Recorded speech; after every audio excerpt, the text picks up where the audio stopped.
I know many of you think that a shopping list is a plan.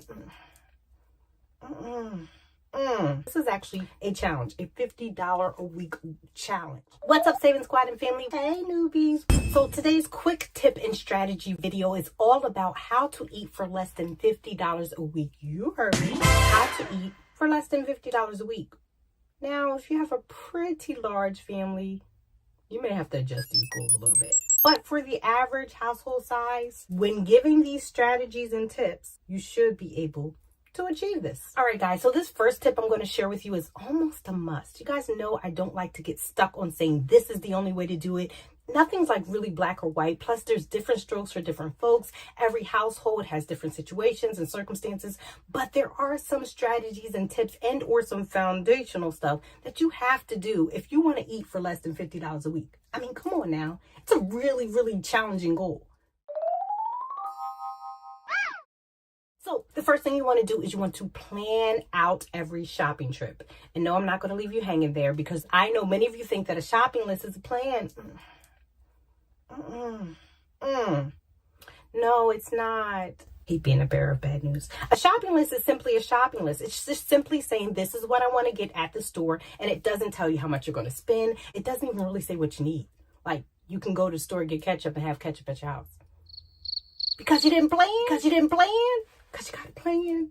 So the first thing you want to do in the plan, and the first thing I always talk about doing, is doing the math. You have to have the numbers first. So I talk about this in budgeting in general, but I want you to assign every dollar of that number to an item on your shopping list / your shopping plan. So how are we going to do this? The first thing you need to do is use your sales ads. Find out what's on sale first. You always find out what's on sale first. Plan around that meat and produce because they're the most expensive. Then you can actually start to sort out your meals and do some things with this, right? You might be saying everything that I need is not on sale. Well, some things you need are in your pantry. And every single thing you buy is not going to be on sale. So you want to make sure you're trying to do the best to get mostly what's on sale. So you're not eating lobster this week because you feel like it, but you're planning your meals based on what's on sale because this is actually a challenge, a $50 a week challenge.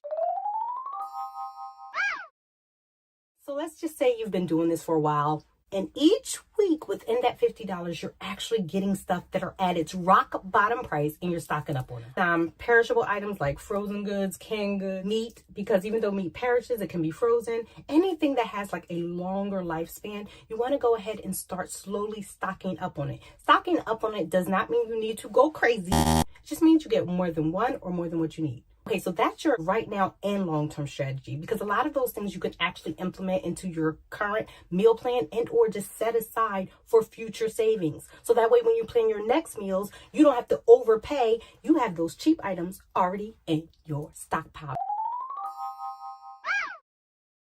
Another tip or strategy I want to share with you is start researching the cheapest grocery store near you.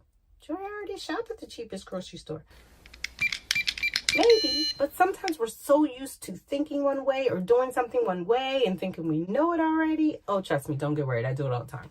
That we miss changes happening around us. Stores, sales are constantly changing. So most stores have promos. There's a lot of promos. There's a lot of sales. There's a lot of things to me that make a store more worth shopping at than another store. It doesn't mean that I'm never going to shop at any other store. This is my primary store. So I want you to find your primary grocery store, which overall produces almost every week, every month, the better or the best savings. This way you can stick to doing your bulk there. And then if you don't have time around to run around everywhere, you actually have one place where you can do your couponing if you want to use that as a strategy and or other things. And you kind of start to get familiar with the sales and what's really a sale and what's really not a sale. Okay, guys? This tip is actually pretty simple, but a lot of us started doing it, kind of do it, stop doing it, get lazy about it.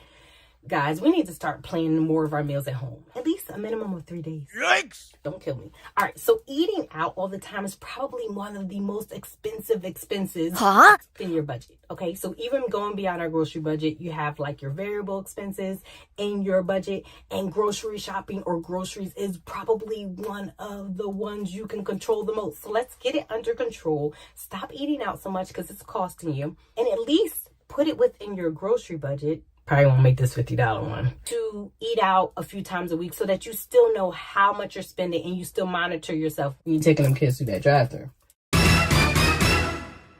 We talked about this on my live stream. Use a 30-day meal rotation list to help you with this, because I know many of us struggle with, like, what are we going to eat tonight? Well, if you have 30 meals seasonally set in a little recipe book or in your little binder, and you already know you can choose from those meals while you're planning your shopping trips and everything else, it will make life easier.